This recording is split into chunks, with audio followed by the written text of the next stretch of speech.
I always remembered gratitude. I remembered to count my blessings because I had found out that helps me. When I count my blessing, it helps me. Mm. I watched my thoughts. I had to watch how I thought about life. If I thought about life in a negative way, I went down fast. Mm. And I don't want to go down. I don't like it down there. Yeah, it's no fun. No. Welcome to Stories of Hope in Hard Times, the show that explores how people endure and even thrive in difficult times, all with God's help. I'm your host, Tamara K. Anderson. Join me on a journey to find inspiring stories of hope and wisdom learned in life's hardest moments. My guest today has lived in both Europe and America. She worked in Arizona as a registered dental hygienist, and for a time she served at the homeless dental clinic there in Phoenix, Arizona. With her husband, she has traveled the world and has finally settled in southern Utah. She is a mother, grandmother, and a great grandmother. And more than anything else, she loves to spend time with her family. I'm pleased to present Karin Ford. Karin, are you ready to share your story of hope? I am. Thank you, Tamara, for having me. Oh, I am so tickled that I get to bring Karin on board. I first heard Karin's story a couple years ago, and I knew at that time, I'm like, oh, I've got to have her on my podcast. So, an interesting fact about Karin is that she has very personal connection to World War II. Why don't you tell me how you are connected to World War II, Karin? Well, I was born in a small border town in Czechoslovakia, right next to Germany and not far from Poland, and lived there for the first 4 years of my life, 4 years and a couple of months. And then my parents decided to leave that country because communism was definitely a fact, and they wanted to raise their family away from communism, which doesn't sound very good. And they made it out of there basically by the skin of their teeth, because the borders to Czechoslovakia closed just that fall, I think it was in 1948. And we were never back during my childhood. Wow. That is amazing. Do you have many memories of Czechoslovakia I before have the war? some memories. I was born during the war, but I was very young when it was over, maybe 15, 18 months. And they had some harrowing experiences there that I was part of, but that I don't remember. But I have particularly have memories of my nanny, a lady named Frau Wanicek, Mrs. Wanicek. Oh, And I loved her. She was basically my only grandma, because I didn't have any grandparents. And my memories particularly are with her, mm. which was kind of interesting. Oh, that's beautiful. Well, life started tough It for did. you, It kind of and did. your family did come to the United States. I grew up in Denmark and came to the United States when I was 19, Oh, wow. all by myself. Oh, my goodness. Yeah. I You have, lived with a wonderful family in Downey, California, and I was very fortunate to be sponsored by this family, who are also members of our Church of Jesus Christ of Latter-day Saints. I will be forever grateful to them for how they included me in their circle and made me feel at home and loved. wow, that's amazing. So, why don't you take us through to marriage and what that looked like and the day that changed everything? I came to the States in May of 1963, and 3 weeks later to the date, I met the man who was going to be my husband. I didn't know it at the time.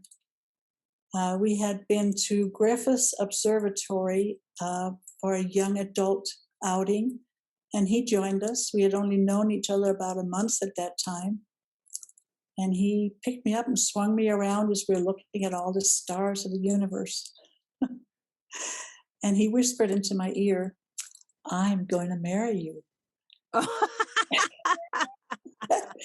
And I remember thinking, yeah, right. I don't think so. I mean, I barely knew the man, and I didn't think that was going to happen. But it did a year later. In 1964, we married. This is after learning that he had been married before. That not only was he divorced, but he had a son and a daughter. They were 7 and 6 when we married. It was a big step to take, but it worked out.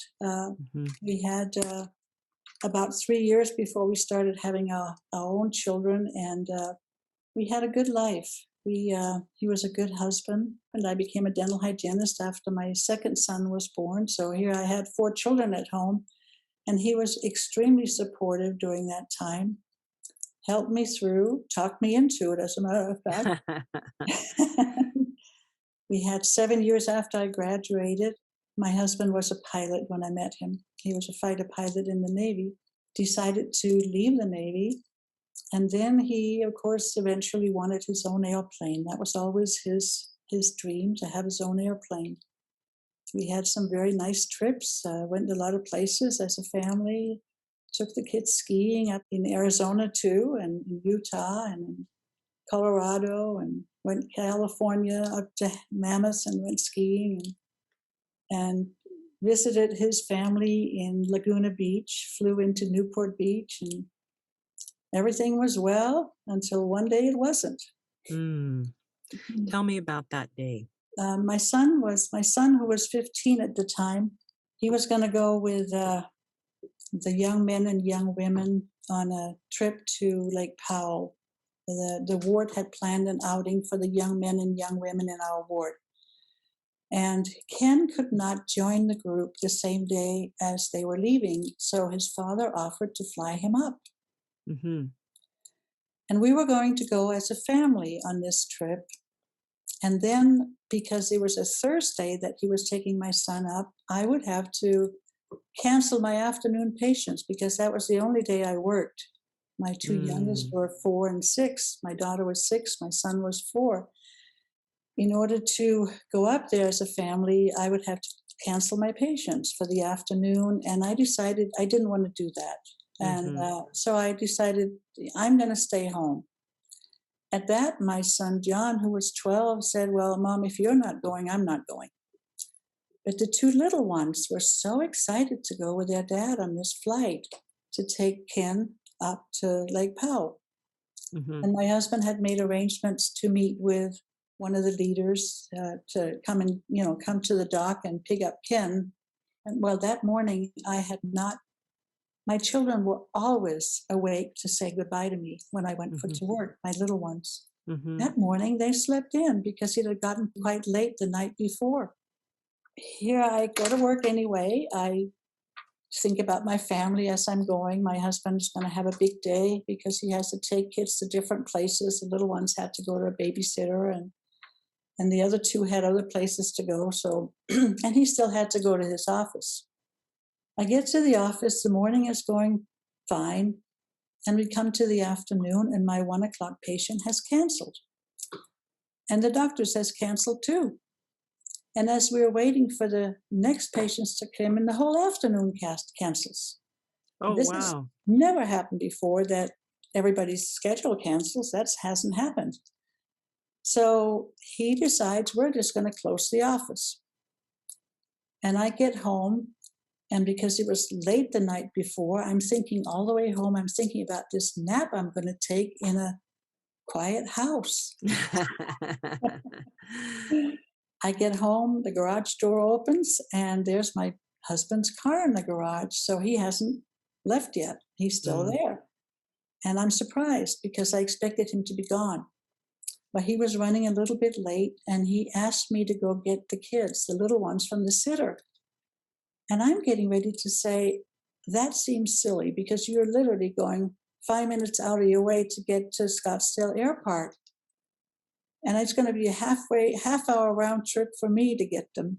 Mm-hmm. Why don't you just go get them on your way Mm-hmm. so I can take a nap? That was what that's what I wanted to say. But somehow those words were like taken out of my mouth, literally. And instead, I agreeably went and got my little kids. And we had such a wonderful time at home, sitting around the table, eating ice cream and chatting and just being silly. And then eventually he came back with the other kids and they took off. But they ran out the door without giving me a kiss and a hug. And that never happened. Mm. I was going to call them back, and then thinking, the thought came to me, they're going to be right back. Don't worry about it. Let them go. So I did. And they didn't come back. Mm. They flew to Page, where they dropped off my son at Warwick Marina, and then apparently came back to the airport, took off. Ken remembers them flying over the site of the camp where all the young men and young women were with their leaders. And my husband kind of tipped his wings like he always did coming home from wherever he'd gone. We would hear him flying over the house, and we'd run out and look, and he'd be tipping his wings before he would land at Scottsdale Airport. My son John and I went shopping that night. We went to dinner, and then we went shopping and came home about 9:00. And they weren't home yet, and I thought that was kind of strange. I was a little bit annoyed when I came in, thinking they should be home already. Why hasn't he called and let me know that they were going to be late? Well, they never came.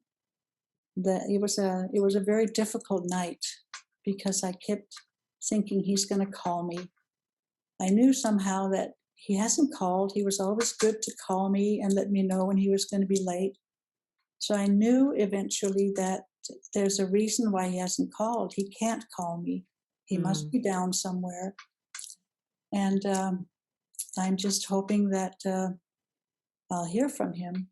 And I'm trying to stay awake all night. I eventually went and vacuumed my whole house because I was so agitated. I didn't know what to do with myself. I felt like I was going to jump right out of my skin. Yeah.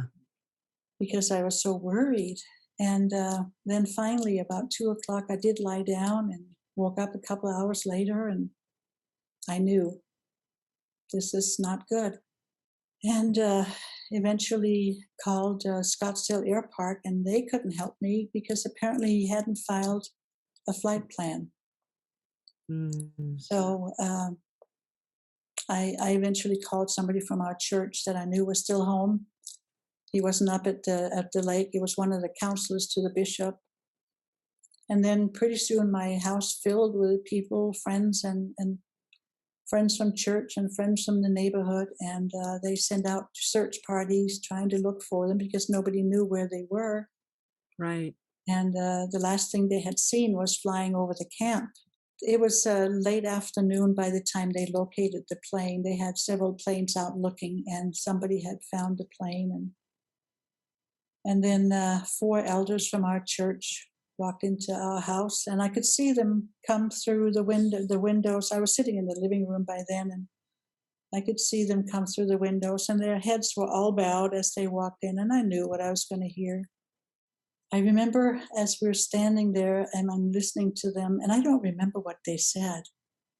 I just remember that I had this strange feeling like my knees were becoming jello, like they were filling with jello. And I was getting this strange sensation up and down my back. And suddenly it occurred to me that I think I'm going to collapse. And the minute I knew that, I realized I can't do that. My 12-year-old son had been picked up by friends and they had taken him to dinner. And I didn't want him to come home and find his mother incapacitated when he was going to hear what he was going to hear. So I stood there, and I'm sure that angels were supporting me because I didn't fall apart. I just stood there and realized took in what had happened, and in a way I already knew that was happening. I already knew that was going to be what I was going to hear. Wow. So you were a widow at age what? 38. I was 38. 38, yeah. Wow. My husband was 46. He was 8 years older than I. And I had raised his two children who were in their mid and I think Stacy was almost 24 and Mark was 25. And then I was left with, and they were up at BYU, and I was Mhm. left with Ken at home, who was 15, and John, who was 12. And then your two little ones My died two with you. little ones died with my husband. Yeah, Oh my goodness. it was unbelievable. It was excruciating. It was Yeah. agonizing. It was beyond anything that I could really put into words. And yet, that whole day, as we waited to find the plane, I remember people were, literally wall to wall people in my living room. And I remember feeling like I was enveloped in a cocoon of love that was coming from above, from heaven above. It was the most amazing experience. I was trying to take it in, the juxtaposition between that and knowing what I was going to have to face, possibly Mm, face. It right. was amazing that feeling was absolutely amazing. It was literally like I was in a cocoon, softness all around me, love, warmth, and a strengthening that was amazing to me. Was the cocoon still there after you found out he had passed? It came and went. It came It and was went. still there the whole time. I had experiences of being strengthened in ways that I can't really even put into words because it was so amazing. But it was part of that cocoon of love.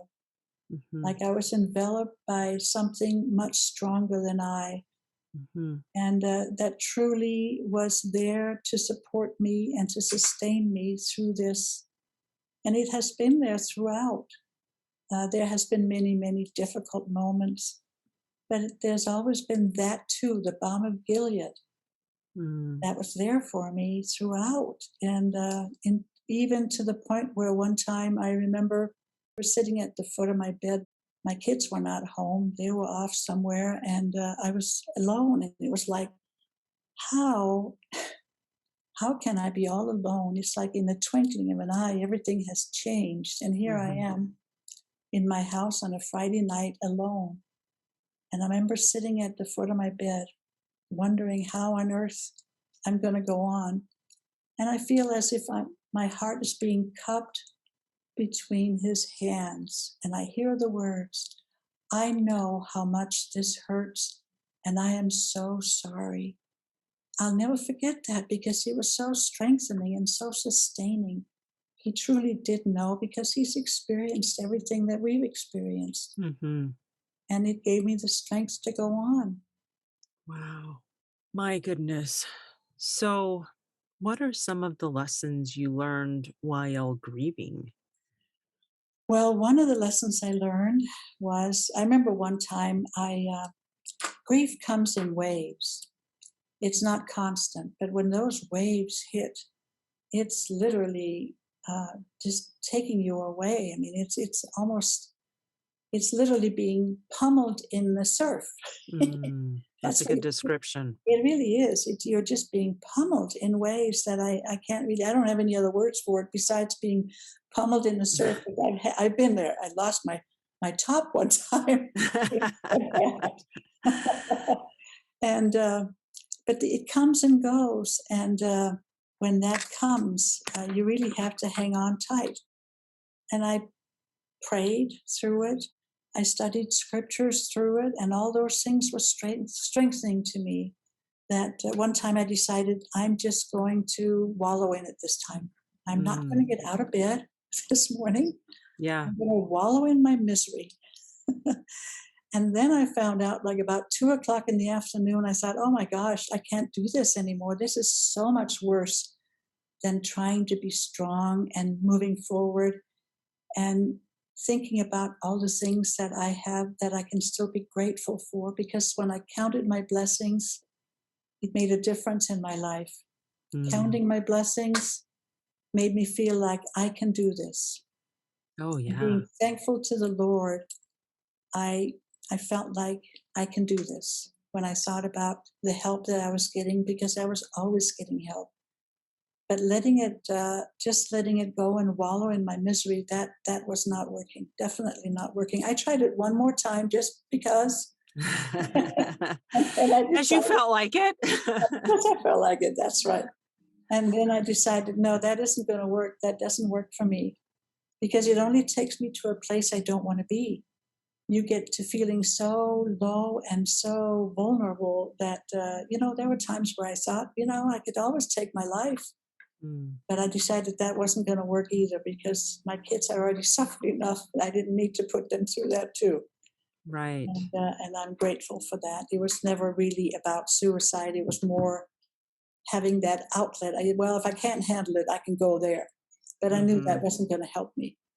So Yeah. I had to find strength, and I found it in scriptures. I found it in wonderful friends who were there to help me and sustain me and listen to me, say anything I wanted to say, Yeah. basically, without judging. And I will always love them for that. I had wonderful friends. I remember reading that if you're not going to see a psychiatrist or a psychologist, then you need to have at least 5 good friends when you're grieving that will help you and listen to you. And I had that, and I feel very, very fortunate that they were there to help sustain me. And I believe that there were angels from above who helped me too.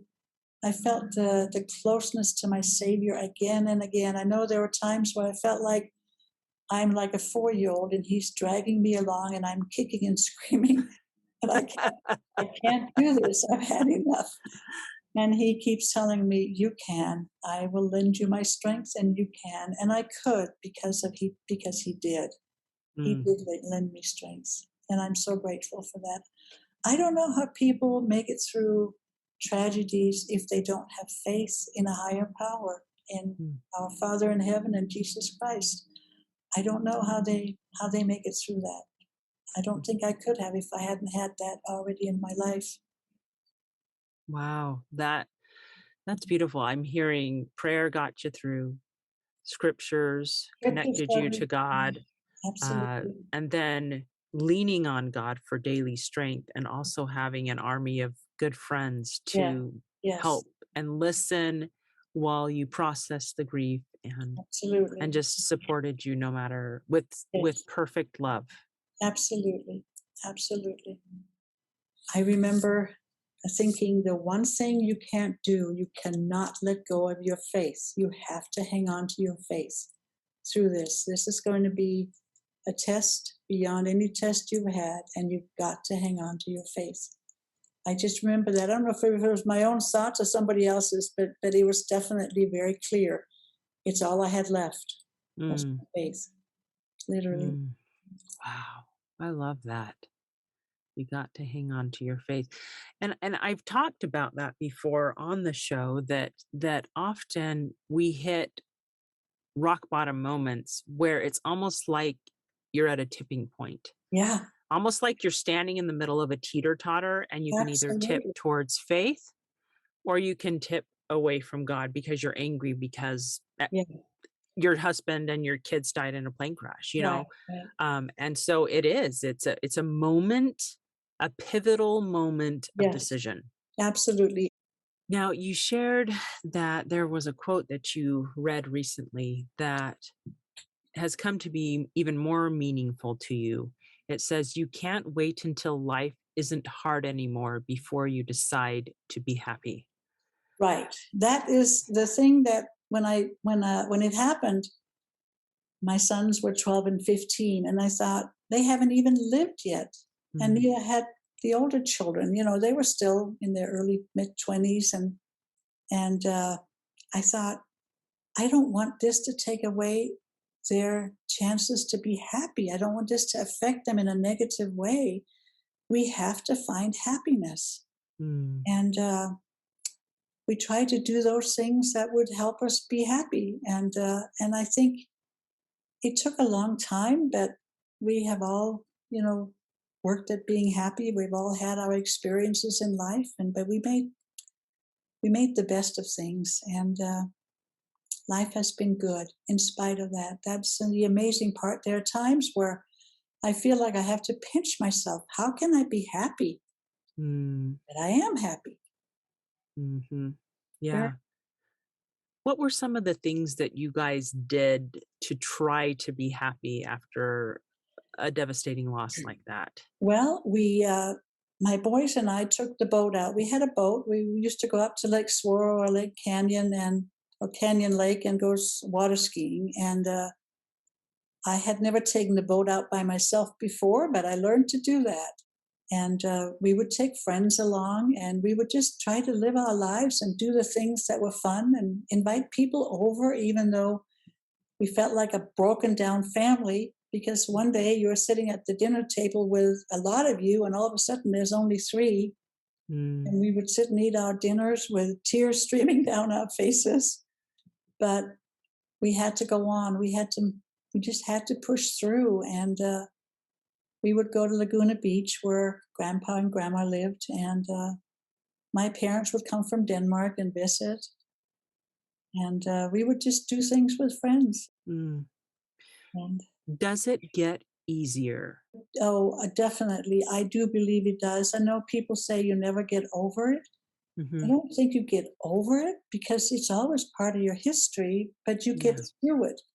And I remember there was a time for a long, long time where I felt I'm walking through a dark tunnel and all I see is a pinprick of light. But I'm going to walk towards that light and eventually it's going to open up for me. And I did. I just kept walking towards that light. And eventually it did open up. I came to the other end of the tunnel and it was a different life. It was a completely different life, but it was still a good life. Hmm. And I think I always remembered gratitude. I remembered to count my blessings because I had found out that that helps me. When I count my blessing, it helps me. Mm, I watched my thoughts. I had to watch how I thought about life. If I thought about life in a negative way, I went down fast.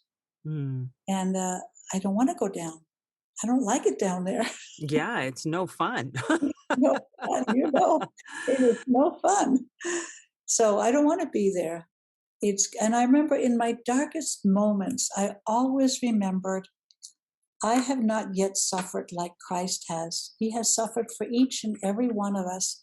He has been through everything we've been through because we're told that. He doesn't just suffer for our sins, he suffers for all the things we experience, all the Mm, difficult things, and he guides us through it. And I know there were times where he carried me, just mhm. like it said in that footprint story that I loved. I heard about it after the accident happened, and I loved that story because that's how I felt. Like there were times where he carried me because I could only see his footprints.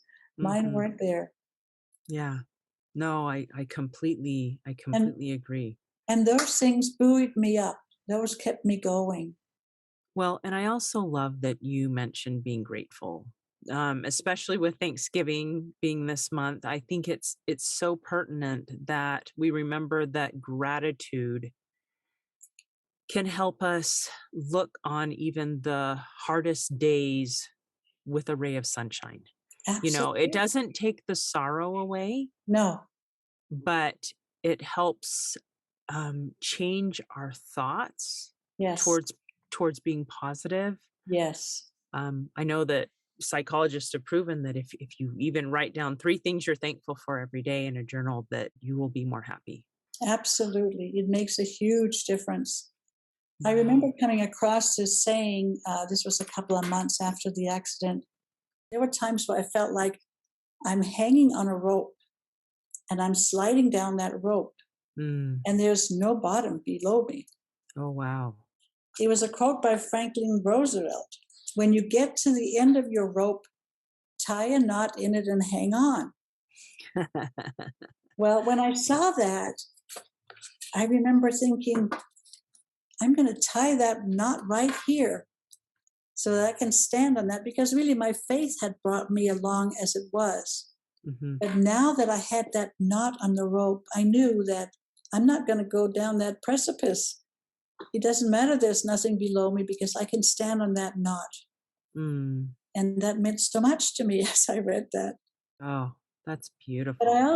I also remember that I read I remember going to bookstores and finding things about books to read about grief. And one of Yes. the things that I remember reading was that if you watch your thoughts, it'll help because you can really only your thought is like your thoughts are like a stage, and you can really only think about one thing at a time.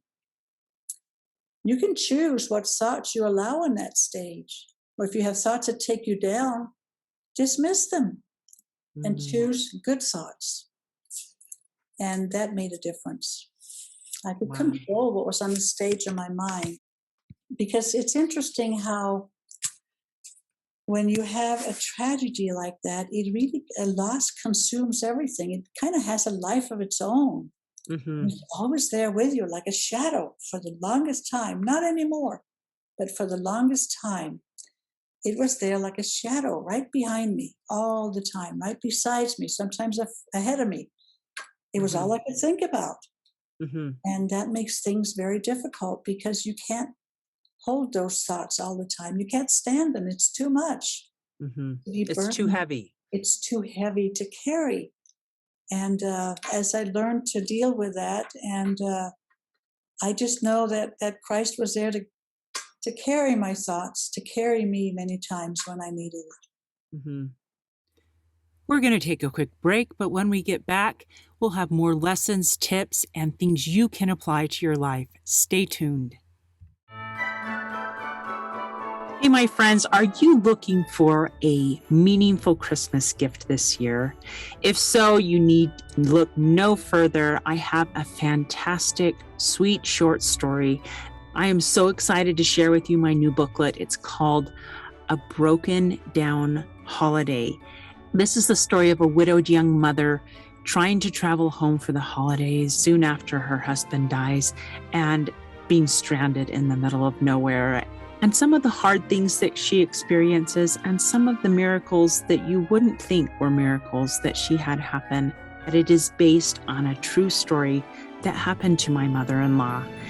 It's great for those friends that you're just like, what do I get them? Something simple that's under $5. It's a great stocking stuffer. So if you want to share this message of hope with your friends or family members, check it out, A Broken Down Holiday on TamaraKAnderson.com. And I wish we could say that the rest of your life has been beautiful and without sorrows and griefs. I know. This was not your only airplane tragedy. It was not. No. Why don't you tell us about this second story that impacted you so dramatically? Well, 5 years ago, my son John, who was now 46 like his father, he had an airplane and he had been flying for a while. And on July 4th in 2016, he crashed. And with him was our 17-year-old grandson, his oldest son, and one of Max's friends. Oh, wow. So again, we lost 3. And we started the journey again. This time it was a different journey for me because John and Max were not living with me. We saw them, several times a year. But it was watching my daughter-in-law go through the same thing. Yeah, I bet it was. But from the time John told me he was flying, I knew it was going to happen again. I knew it. Did you? I did. I honestly knew it. It was a matter of time. When John told me that he was going to fly, I decided I'm just going to pray and have faith, and my faith is going to keep him alive. Mm-hmm. But that was not going to be. It was a tough journey. And it was what got me to write my book. I knew I had to write the first time when it happened, but I just never wrote anything that I was satisfied with. Mm-hmm. I had an interesting experience just days before John and Max were also gone. I had what seemed like a chastisement come through my head. It was what admonishment. You never did right. That literally happened like 2 days before they were gone. Mm. And I remember thinking, no, I didn't write. Mhm. And I guess I need to do that. And then a couple of days later, I get the phone call from my son that John didn't make it home last night. There it was. So you said it was different the second time around. You still grieve them, but I grieved for him. I grieved for my grandson, and I grieved so very much for my daughter-in-law and for my grandchildren who were left, because I knew the journey they were going on and Yes. how harsh that journey was and how difficult that it would be for many years. And that was the part that was so hard. So the hardest thing was the empathetic grief Yes, almost. right, right. It really was. Wow. It was, and just the tragedy of it all happening again. You know, the loss that we also felt not having them come to our house and not them being there when we went to their house. There was those were very heavy moments. Yes. Were you angry the second time around? No, Oh my word. I know, and I read about that. I read about that is one. I remember reading that in the 5 Stages of Grief by Elizabeth Kubler-Ross, and I remember thinking how strange that I'm not feeling that. What I did feel was anger at my husband at one time. Really? Yes. I remember having to go talk to the principal about one of my kids. Well, it happened a couple of times actually. and, and I thought, I am going to kill you for not being here because you should be taking care of this, not me. Mm, This is your job, not my job. mhm. So for a long time, I was actually, yeah, I guess I did have anger. I was angry at him, but not from the start. That happened much later, and so I guess it's not fair to say I didn't have anger, but I never had anger at God. Mm, This was in the stars, mhm. and I accepted that.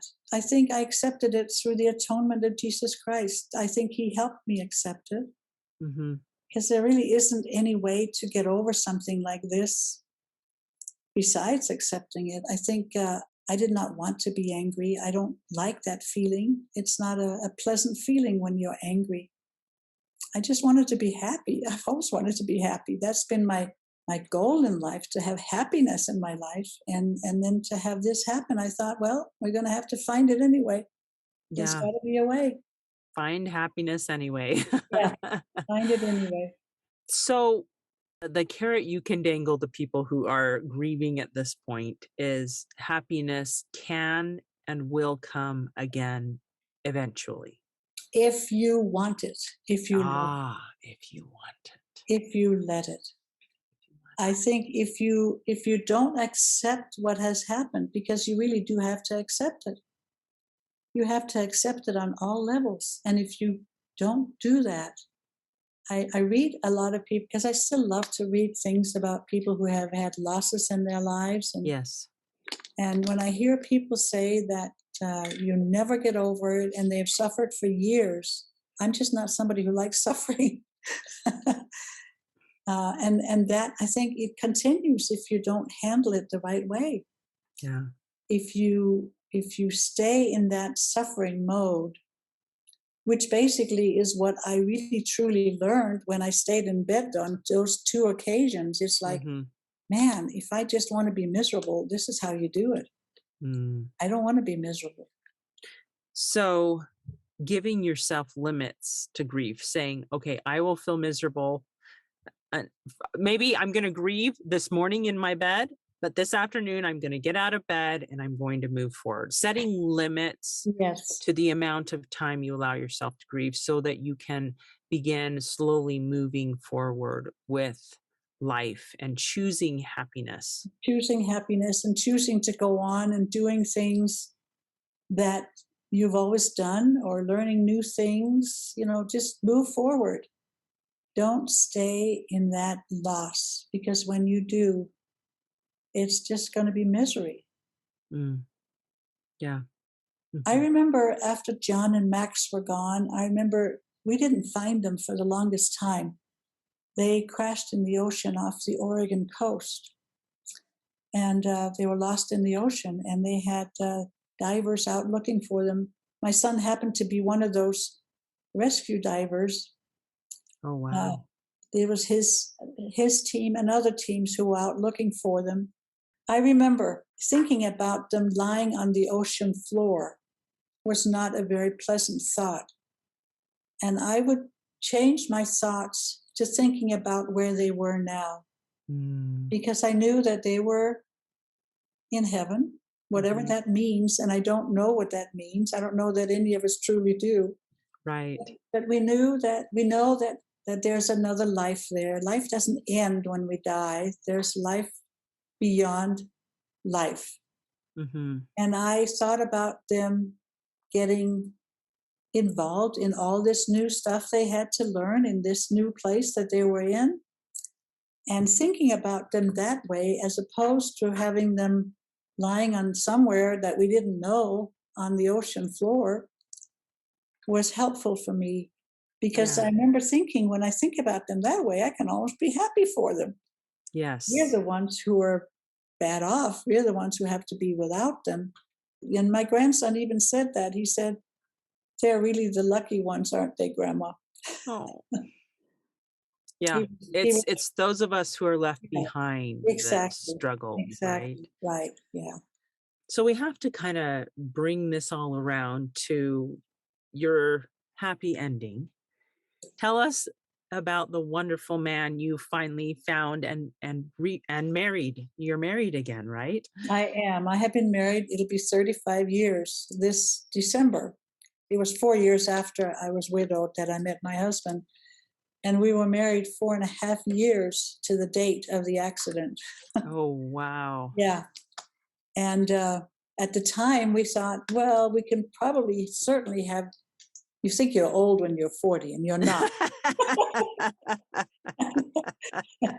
and and we were thinking we could certainly have 25 years, maybe 30 years. My husband is a type 1 diabetic, so we had that going against us. And Mhm.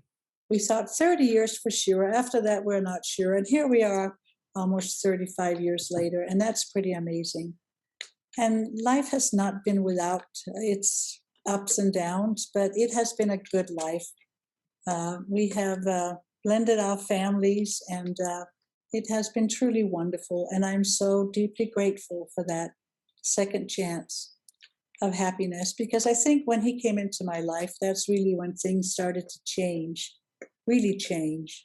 Mm. A new focus, a new opportunity, and a new time to build a different life. Oh, it's so encouraging to see that love is possible after loss, Love is possible after loss. that life is possible after Life loss. is possible, but I think you really do have to want to have that. Mhm. You have to want to let go of the other in a way. For the longest time, I hung on, and the memories and the feelings of wanting them back was there for a Mhm. long time. But I knew that that wasn't going to happen. Yeah. No, no, no, you're right. Not how it works. I Yeah. knew I had to look forward. I had to move forward. I had to go on, and we all did. So it's almost a matter of which way you face. You either face back and Yeah. continue grieving Yes. the loss, or you look forward to the future with hope and with faith. But you have to process the past in order to move forward, right? I think that is very true. Absolutely. My goodness. Well, you have just been such a wealth of information. Would you mind telling us a little bit about your book that you just released that Well, talks about this experience and your journey through the grief and onto the other side? when I had that episode where just days before John also left, when I had the impression that I should write my book, Mm-hmm.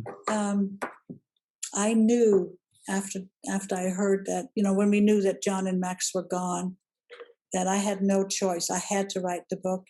And I also knew that perhaps this was another way that the Lord gave me to overcome the grief that I was now having to go through again by this additional loss. And that's for 2 years, I basically sat in my chair and wrote. It helped so much to write my book. I truly am grateful. Even now, as I look back, I'm old, and it's all good. The older I get, the closer I come to seeing them all again, and what an amazing experience that will be. Life has been good. I'm grateful for the adversity because of the lessons I've learned, particularly my lesson of the love of our Father in heaven and Jesus Christ. They have been with me in most amazing ways, and I know they love us beyond measure, beyond anything we can even comprehend. And that is the experience that I've had, and I'm grateful for that experience. Oh, so tell us the title of your book and how it ties into your favorite verse of scripture. Well, the title is Be Still, and it comes from Be Still and Know That I Am God, because that was part of my experience many times. It would, I guess, pass through my soul, my heart, be still and know that I'm God. And there was another scripture that, I guess it's Proverbs, 3, 5, 6, where it says, trust in the Lord with all thine heart and lean not unto thine own understanding. In all thy ways acknowledge him, and he will direct thy paths. That was a verse that went through my soul that first day as we sat and waited for my husband and my children to be found.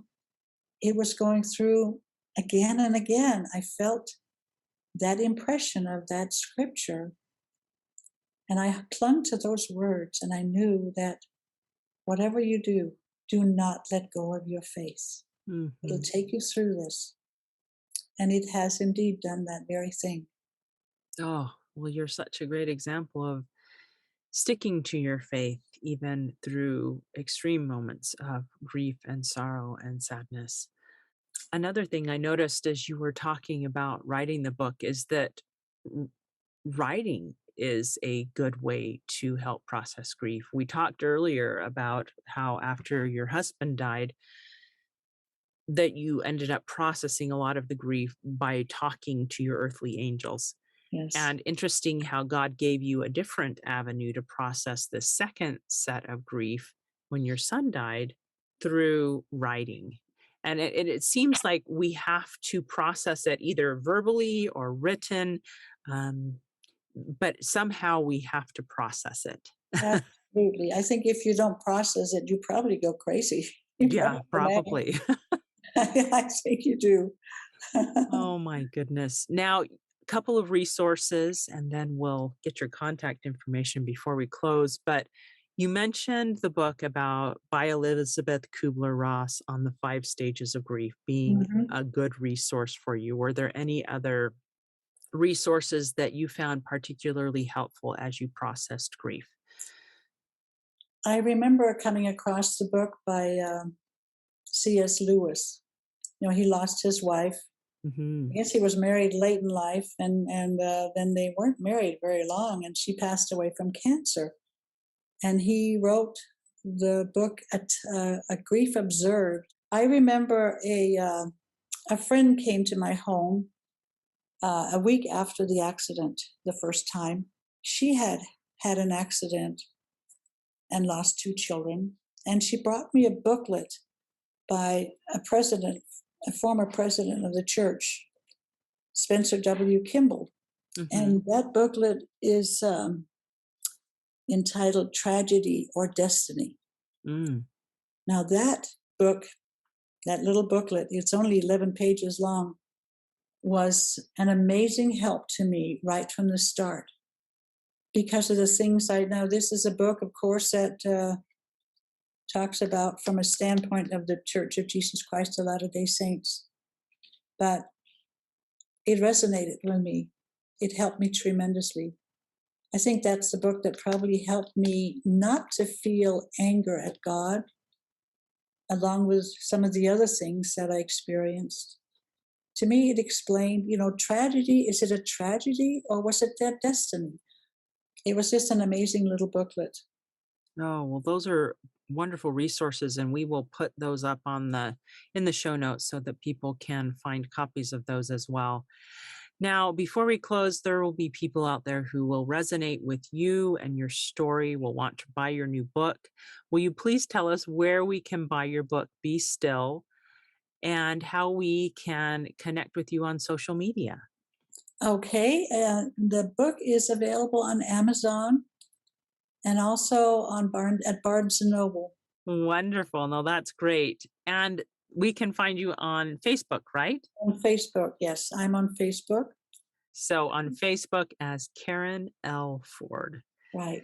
Wonderful. Well, this has been so amazing, Karin. Thank you so much for sharing your beautifully worded story of passing through the refiner's fire and coming out with peace and being able to be still through some of the most difficult things that I can even imagine. Thank you for your great example and for sharing how you made it through with God's help. Well, thank you so much, Tamara. I appreciate it so much having me on here. Thank you for that. Hey, thanks so much for listening to today's show. If you like what you heard, subscribe so you can get your weekly dose of powerful stories of hope. I know there are many of you out there who are going through a hard time, and I hope you found useful things that you can apply to your own life in today's podcast.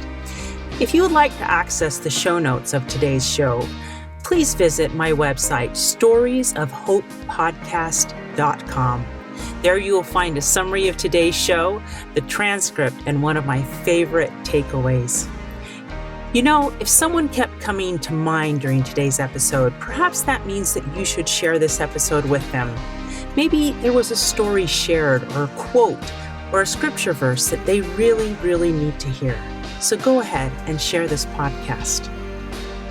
May God bless you, especially if you are struggling, with hope to carry on and with the strength to keep going when things get tough.